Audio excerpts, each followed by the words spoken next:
It's interdependent. Our economies are very strongly linked. Our capital markets are very strongly linked. Our financial systems are very strongly linked. One saves, another one invests in bonds of the other, and vice versa. So the logic of unilateralism also has its limitations. Arlie, I want to turn to you because this was a perfect setup to the conversations we were having about emotions that come into politics. So you have a very strong theory about this, the meaning of politics, the theme of our topic here. Economics, institutions, but also emotions. Yes, we've talked here about the failure of politicians, of politics, to answer the changing pace, the chaos, the geopolitical uncertainty, and the distrust that's caused. I think in order to understand it, we need to change our paradigm. We need to enlarge it. We need to become bilingual. You listen to rational discourse, but you have to tune into emotional discourse, because we're always saying, oh, get emotions out of the way in order to really rationally understand it. No, we need to rationally look at the logic that's playing out in plain sight, invisible to us. I've spent the last 7 years hanging out in Pikeville, Kentucky. I'm a sociologist. I hang out and get to know people, and wonderful people who are the losers of globalization. This is and it was coal area, coal went out. And so it's a loss story. We're talking about the whitest and the second poorest congressional district in the country that used to be strong union and Democrat. And the last 3 elections went very strongly for Donald Trump. And I wondered what was the story? And the story was one of loss. Loss is different from deprivation. Studies have shown that if people will pay twice as much to get back what they once had as they would pay to get what they really want. So loss has a psychological, emotional impact.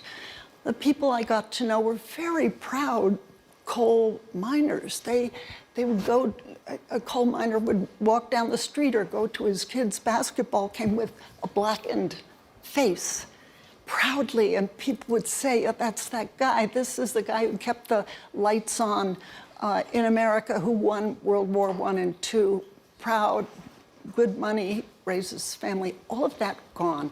And it's not just economic. It's not just that you lose your job.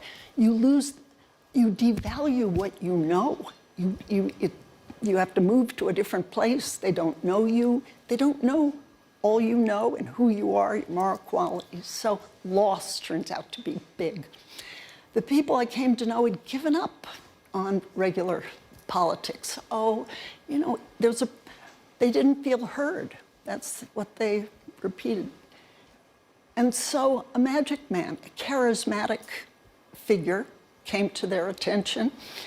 And charismatic figures around the world are different from what Max Weber, sociologists, would call rational bureaucratic leadership, where you say, well, look what I've done, judge me on that. The charismatic leader says, no, look at my relationship to you.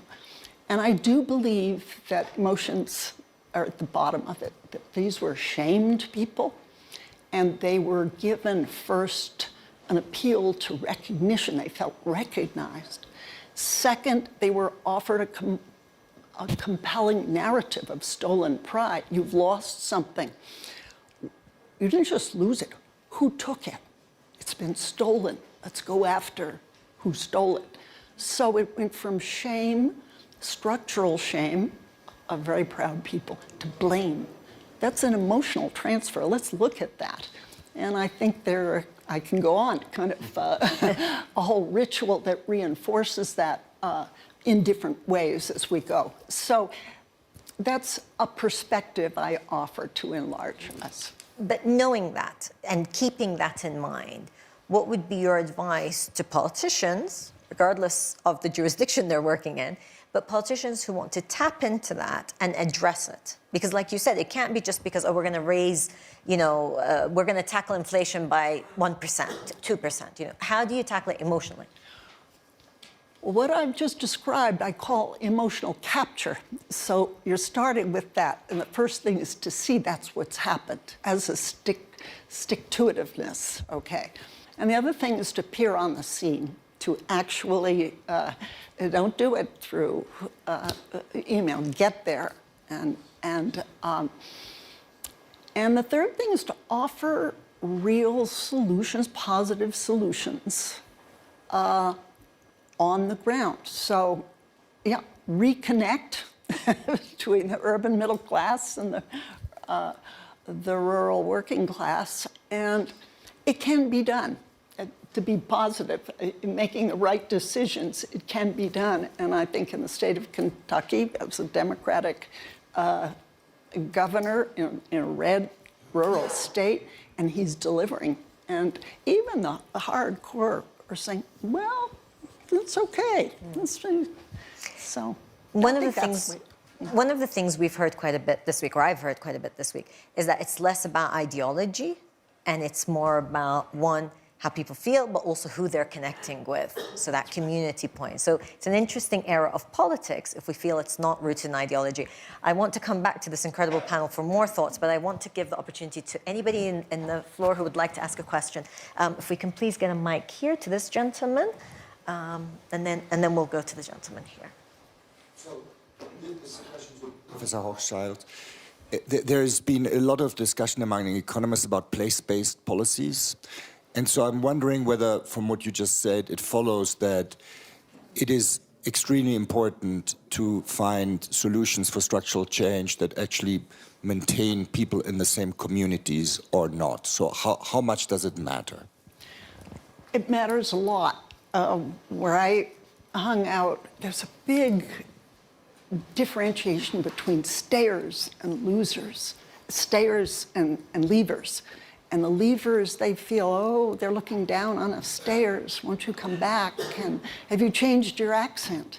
You know, there's a request by the stayers to re-accent themselves, you know. you ain't talking right, you know. Talk like people here.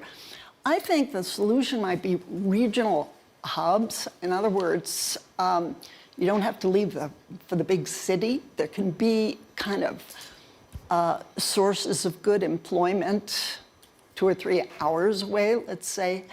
Yeah, we need to get the rural-urban corridors going. Jeff, did you want to comment on this? Yeah, I think Jeremy's point is really important, that one of the things we know about populism or backlash or whatever you want to call it is that it is very regional. It's the industrial belt in the Upper South. It's the north of England. It's eastern Germany. It's the north of France. And that's because these are areas that are affected, have been very seriously affected by the loss of especially well-paid manufacturing and other related jobs.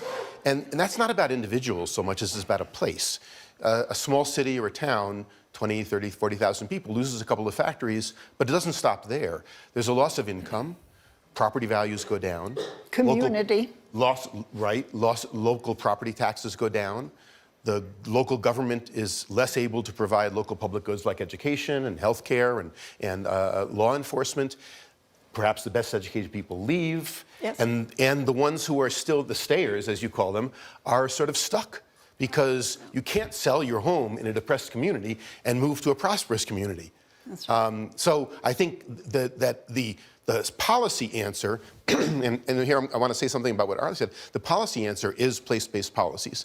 Very difficult because we have principles in political economy that say the winners should compensate the losers for their losses, but you know, winners don't like being taxed to compensate the losers, so that's very difficult to do politically.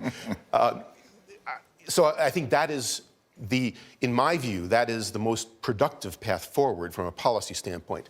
But I also want to, being a perhaps a vulgar materialist, I agree with Arlie that it is a false dichotomy to think about material interest and emotions. People create narratives about what's happening to them. They have understandings of why Greece has defaulted, why Germans are being asked to bail out Greece, why their community is failing, why their economy is failing, why inflation is taking place. And their response is driven partly by them, and you even started with the material factors, partly by the material factors, but also by how they interpret them. And so, as a scholar, I think, this is of less relevant politically, but as a scholar, our goal is to try to figure out how do people make sense of their reality, and how does that translate into politics. And the failure, there's been a failure of compensation, but I think there's also been a failure of representation, of not representing the concerns that people in communities like Pikesville or elsewhere have. Yes. And that's more on the emotional or narrative side. Right. Daniel, you wanted to come in. It comes a little bit back to what you said earlier, right? I think the importance of framing something, giving kind of a way to understand the world in a particular way is enormously important. I mean, on the one, you have shame, you have blame, you have pride, you have shared purpose. All these things matter tremendously. And anybody who's ever kind of run a large organization knows that incentives are great, but if you don't have a kind of shared sense of purpose, it's not going to work. And, in a university context, that's things like, we're doing transformative education and path-breaking research, and it's noble work we're engaged in, despite all the criticism, and remind ourselves of that, and then have that supported by values and structures. I think the same thing is true on the local side. And we're opening a couple of campuses now, one in New York, one in West Palm Beach, one in San Francisco. The story is totally different.